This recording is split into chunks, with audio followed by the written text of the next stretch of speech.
રૂડી ગામમાં આજે ચૌધરી સમાજનું મહાસંમેલન હતું। સંમેલનનો ઉદ્દેશ એ હતો કે કંકુ ચૌધરી જે ચૌધરી સમાજની એક છોકરી છે, રબારી સમાજના છોકરા સાથે પ્રેમ કરે છે અને પછી એની સાથે લગ્ન કરે છે, એને પાછી લાવવા માટે કિંજલ રબારીનો કેસ એના પછી ઠાકરસિંહનું એવું કહેવું કે અમે કોઈ પણ સમાજની દીકરી એક્સેપ્ટ પણ નહીં કરીએ અને અમારી દીકરી કોઈને આપીશું પણ નહીં। એ ઘટના પછી એક વિડીયો સામે આવ્યા। રૂડી ગામમાંથી ચૌધરી સમાજના એક પરિવારે વિડીયો બનાવ્યો કે અમારી દીકરીને રબારી સમાજનો દીકરો લઈ ગયો છે, અમને અમારી દીકરી પાછી આપો।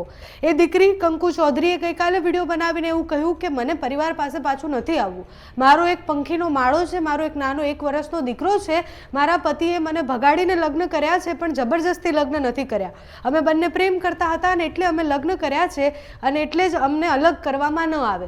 છતાં પણ આજે સંમેલન થયું અને સંમેલનથી એવા દ્રશ્ય સામે આવ્યા જે ખબર પડે કે રબારી સમાજ અને ચૌધરી સમાજ આમને સામને આવ્યું છે। અમુક છોકરાઓ સંમેલન પૂર્ણ થયું એના પછી કંકુ ચૌધરી જ્યાં રહી રહ્યા છે એ ગામમાં પહોંચે છે અને પછી એમના ઘર આગળ જઈ અને ત્યાં ધીંગાણું કરે છે। એટલે ચૌધરી સમાજના યુવકો ત્યાં જાય છે, પછી રબારી સમાજના યુવકો પણ ત્યાં હોય છે અને બંને આમને સામને આવી જાય છે। બંને સમાજના યુવાનો આમને સામને આવે છે, એવા દ્રશ્ય સામે આવે છે કે ત્યાં તોડફોડ કરવામાં આવે છે।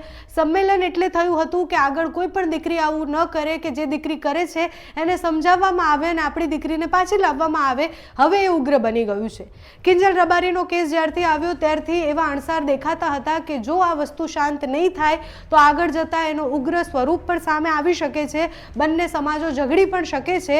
ગઈકાલથી ઠાકરસિંહથી લઈને રબારી સમાજના અનેક લોકો એવું કહી રહ્યા છે કે ચૌધરી અને રબારી તો ભાઈ ભાઈ છે, એમને ઝઘડવાનું નથી, અને છતાં પણ કાર્યક્રમ પૂર્ણ થાય છે એના પછી દ્રશ્ય સામે આવે છે કે ગાડીઓ તોડવામાં આવે છે। એ જે ગામમાં ચૌધરી સમાજના યુવાનો પહોંચે છે ત્યાં તોડફોડ કરે છે।